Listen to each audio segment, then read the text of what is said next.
제품값보다 운송비에 돈을 더 많이 쓴 사업가가 있어요. 네. 상식적으로는 완전히 실패한 거래 같잖아요. 그렇죠. 말이 안 되죠. 그런데 이게 바로 젊은 시절 손정희가 스페이스 인베이더라는 게임기로 큰돈을 벌었던 그 첫 사업의 시작이었습니다. 오늘 여러분이 보내주신 이 자료들을 보면 그의 성공 신화 뒤에 숨겨진 아주 독특하고 집요한 원칙들이 보이는데요. 어떻게 그는 수십 년을 내다보는 사업을 구상할 수 있었는지 그 생각의 흐름을 한번 같이 따라가 보려고 합니다. 네, 이 자료들이 정말 재미있는 게 그냥 이렇게 해서 성공했다는 결과만 나열하는 게 아니거든요. 아, 그의 모든 결정, 심지어는 상식적으로 이해하기 힘든 결정 하나하나에 어떤 철학과 기준이 있었는지를 보여줘요. 오늘은 그의 커리어를 만든 두 개의 결정적인 순간에 집중해 볼 거예요. 대학 시절의 첫 성공, 네. 그리고 그 후 소프트뱅크 창업 전까지 이어졌던 그 기나긴 침묵의 시간. 이 두 가지가 완전히 다른 이야기처럼 보이지만 사실은 하나의 거대한 그림을 그리고 있었죠. 좋습니다. 그럼 그 전설의 시작, 스페이스 인베이더 이야기부터 파고 들어보죠. 게임기 값보다 비싼 비행기 운송료라니. 아무리 생각해도 이건 그냥 무모한 도박처럼 들리는데요. 도대체 왜 그렇게까지 서둘러야만 했던 걸까요? 그게 바로 그의 사업 철학치의 1원칙을 보여주는 상징적인 장면이에요. 자료에 명확하게 인용되어 있죠.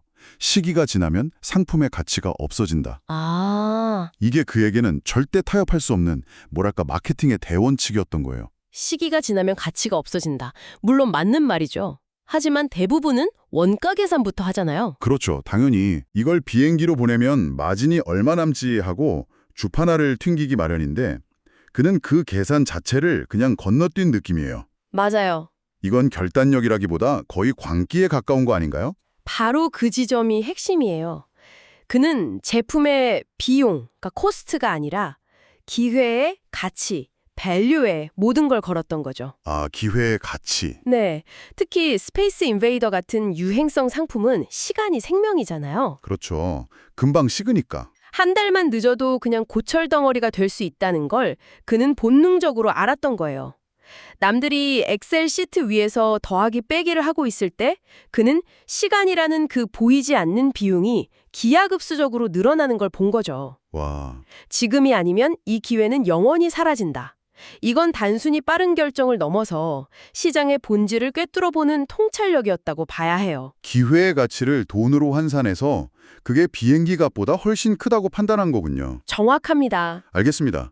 그렇게 번개 같은 속도로 게임기를 일본으로 들여왔어요.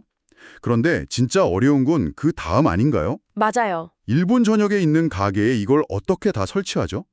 여기서 또 한 번 평범한 사람과는 다른 접근법이 나오는군요. 그렇죠. 보통의 영업사원이라면 가게 주인들을 찾아가서 사장님, 저희 게임기 정말 좋은데 한번 들여나 보시죠. 네네. 뭐 초기 설치 비용은 얼마고 월 임대료는 얼마입니다. 이런 식으로 설득을 했겠죠. 하지만 그는 아예 게임의 판을 바꿔버렸어요. 맞아요. 그의 제안은 정말 파격적이었죠. 이 게임기를 가게에 놓아주시면 여기서 나오는 이익의 절반을 사장님께 드리겠습니다. 네, 이건 영업이 아니라 거의 동업 제안에 가까웠어요. 그렇죠. 자료에 나오는 그의 말이 그의 생각을 정확히 보여주는데 난 사람들과 얘기할 때 내 이익만 생각하지 않아. 상대방에게 돌아갈 이익도 같이 생각하지. 그게 상대방 마음을 움직이는 것 같아. 이 말이 참 인상적이에요. 그런데 저는 이 말을 들으면서 이 사람이 정말 착해서 그랬을까 하는 생각을 해봤어요. 아, 물론 그런 면도 있겠지만 이건 선의를 넘어선 고도의 전략이에요. 전략이다. 네, 가게 주인 입장에 되어보세요. 돈 한 푼 안 들이고 가게 구석에 남는 공간만 내주면 돼요.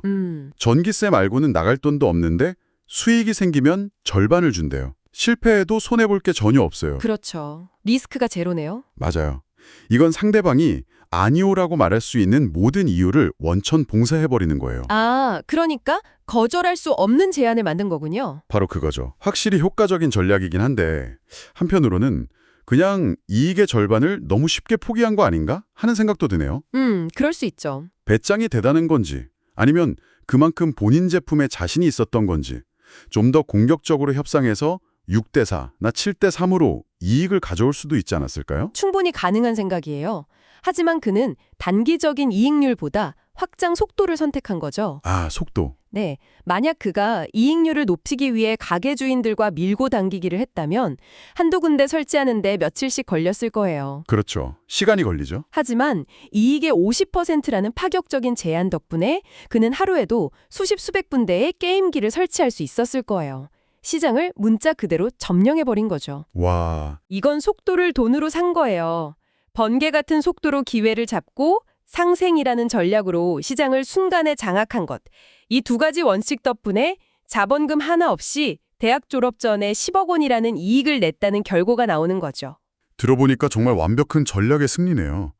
자, 그런데 이야기는 여기서 더 흥미로워져요. 네.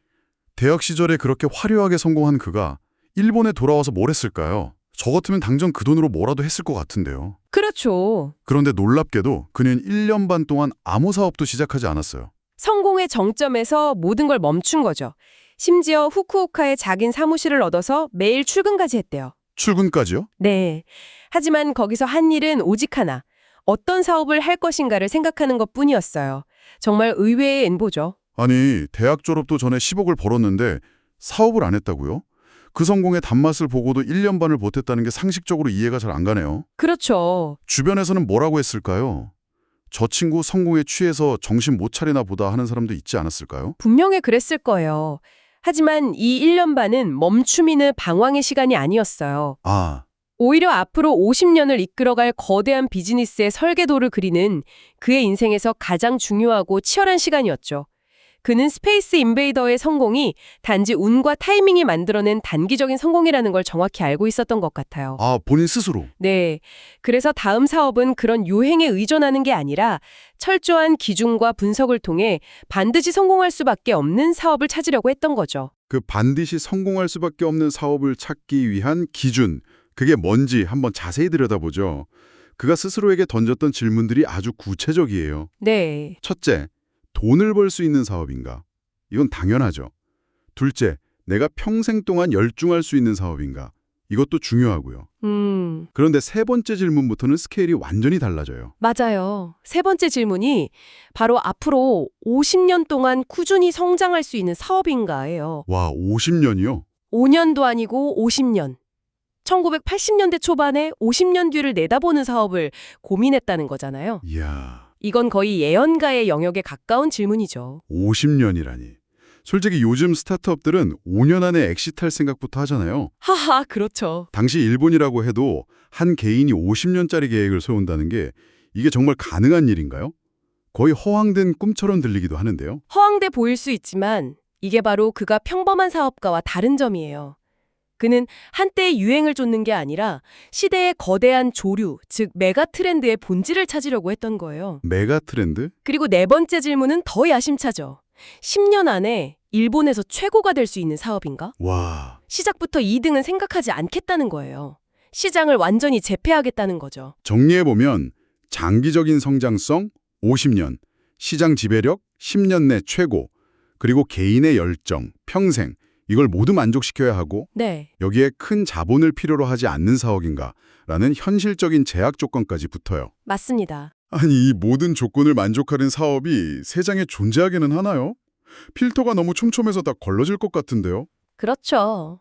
그래서 1년 반이나 걸린 거예요. 아, 자료를 보면 사업에 대한 좋은 생각이 떠오를 때마다 시장 조사를 하고 어떻게 판매할지 또 소비자 반응까지 미리 헤아려 보았다고 나와요. 머릿속으로 수백 개의 사업을 시뮬레이션 해본 거죠. 세웠다가 무너뜨리고 또 세웠다가 무너뜨리고. 와, 그 머릿속이 정말 치열했겠네요. 밖에서 보기엔 아무것도 안 하는 시간이었지만 그의 머릿속은 그 어떤 때보다 치열한 전쟁터였을 거예요. 적어도 50년 동안 내 인생을 모두 바칠 만한 일을 찾아야 해.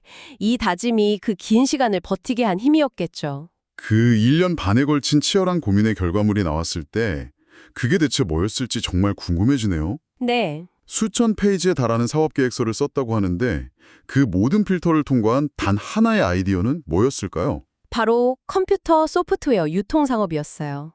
잠깐만요. 소프트웨어 유통이요? 네, 유통업. 직접 개발하거나 만드는 게 아니라 남이 만든 걸 가져다 파는 유통업을 선택했다고요? 그렇죠. 제조업이 왕이었던 시대에 그 모든 고민 끝에 내린 결론이 중간상인이라니. 솔직히 좀 김이 빠지는데요. 이게 어떻게 그의 50년 비전에 부합했던 거죠? 바로 그 점이 정말 절묘한 선택이에요. 겉보기엔 소박해 보이지만 그의 까다로운 기준들에 하나씩 대입해보면 이보다 완벽한 답이 없었어요. 아, 그래요? 먼저 50년간 성장할 사업인가?